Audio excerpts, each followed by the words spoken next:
ចាត់ទស្សនិកជនយកទៅចាប់អារម្មណ៍ទៅនឹងការប្រគល់រថយន្ត10000គ្រឿងរបស់ BYD Cambodia ត្រូវបានសម្រេចជាស្ថាពរសមត្ថភាពខ្សែច្រវាក់ផ្គត់ផ្គង់នៅការបន្តធ្វើឲ្យសេវាកម្មក្រោយការលក់កាន់តែប្រសើរ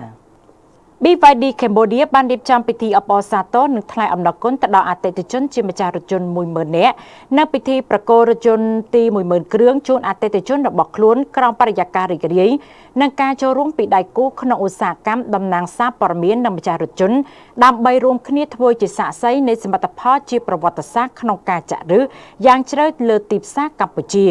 លោកឆាលីយ៉ាងអ្នកគ្រប់គ្រងទូទៅនៅក្រុមហ៊ុនបុស្សម្ព័ន្ធ Harmony Ica Cambodia បានថ្លែងអំណរគុណពិធីអបអរសាទរនេះដោយសម្រេចបាននៅការប្រគល់រថយន្តចំនួន10000គ្រឿងដោយជោគជ័យរបស់ BYD Cambodia គឺជាការបោះជំហានទៅមុខដ៏សំខាន់មួយនៃការចាក់ឫសយ៉ាងជ្រៅទៅក្នុងទីផ្សាររថយន្តថាមពលថ្មីនៅកម្ពុជានៅពីក្រោយសមិទ្ធផលដ៏លេចធ្លោនេះគឺការចេញពីការសម្រេចចិត្តយ៉ាងម៉ឺងម៉ាត់និងទំនុកចិត្តដ៏ពិតប្រាកដរបស់ម្ចាស់រថយន្តកម្ពុជារាប់ម៉ឺននាក់ហើយក៏ជាផ្លែផ្កានៃការខិតខំប្រឹងប្រែងយ៉ាងយកចិត្តទុកដាក់និងការជំនះឧបសគ្គនានាជាជំហានរបស់ក្រុមការងារក្នុងស្រុកទាំងអស់ផងដែរលោកបានសង្កត់ធ្ងន់ថាចាប់តាំងពីបានឈានជើងចូលទៅក្នុងទីផ្សារកម្ពុជាមក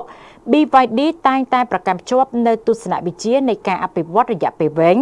ដោយបោះបង់ចោលនៅកំណត់អាជីវកម្មរយៈពេលខ្លីហើយប្រកាន់ភ្ជាប់នៅការចាក់ឫសការរៀបចំខ្លួនឲ្យស៊ីចង្វាក់គ្នានិងការបម្រើប្រជាជនក្នុងស្រុកចាប់តាំងពីការបង្កើតឧស្សាហកម្មរូបវន្តការដាក់បញ្ចូលបច្ចេកវិទ្យាឆ្លាតវៃការបង្កើតបណ្ដាញសេវាកម្មការធ្វើឲ្យប្រសើរប្រព័ន្ធគ្រឹះបន្លាស់រហូតដល់ការបណ្ដុះបណ្ដាលធនធានមនុស្សក្នុងស្រុកក្រុមហ៊ុនបានចាក់ឫសយ៉ាងជ្រៅទៅក្នុងទីផ្សារលើគ្រប់វិស័យនិងបានបំពេញកាតព្វកិច្ចសង្គមរបស់សហគ្រាសយ៉ាងពិតប្រាកដលោកក៏បានបង្ហាញនៅទស្សនវិស័យយ៉ាងជាក់លាក់ថាទៅថ្ងៃអនាគតក្រុមហ៊ុននឹងបន្តបង្កើនការវិនិយោគលើការរៀបចំយុទ្ធសាស្ត្រលក្ខណៈក្នុងស្រុកពេញលេញដើម្បីតបស្នងនៅទំនុកចិត្តរបស់ម្ចាស់រថយន្តគ្រប់រូបតាមរយៈផលិតផលដែលមានគុណភាពខ្ពស់បច្ចេកវិទ្យាដ៏រឹងមាំនិងសេវាកម្មដ៏កក់ក្ដៅព្រមទាំងបន្តជួយជំរុញការធ្វើទំនើបកម្មការធ្វើដំណើរបៃតងនៅកម្ពុជានិងជំរុញការអភិវឌ្ឍប្រកបដោយគុណភាពខ្ពស់នៃវិស័យថាមពលថ្មីក្នុងស្រុក